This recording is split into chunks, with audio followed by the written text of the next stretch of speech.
my maternal grandfather and my grandmother, they were farmers.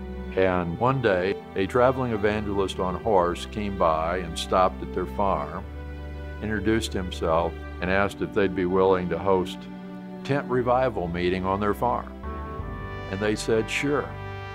He said, do you have a tent? And they said, no. He said, well, you'll need a big tent. And my grandparents looked at each other, where would we get a tent? And he said, just ask God, he'll provide. And so he gets on his horse and he goes. And they said, we'll pray, we'll see. And the very next day, a neighbor, but not a close neighbor, someone who lived 3-4 miles away, stopped by and said, Jake and Mary, would you ever have need for a tent? And he said, I got a tent up in my hayloft, and if you all have need, and they told him the story, and wow, God provided a tent. And when this evangelist on horseback came by, he stayed there and did meetings for 3 weeks. And my grandfather said in the first weeks, almost nobody came forward.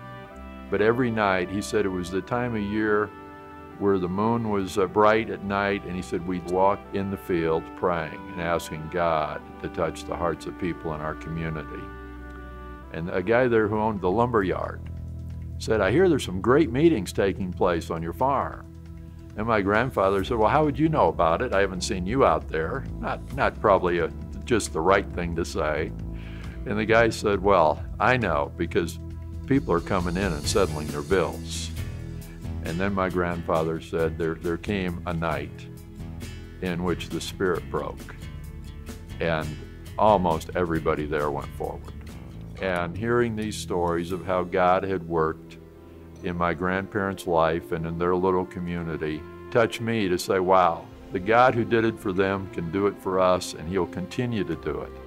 I mean, we're amazed. It's like, how could it be that through that little effort, God does this great thing? Or how could it be that God would use me to do that? And so just the lesson of keep taking those steps of faith. And if we'll be available, the Spirit of God will do amazing things.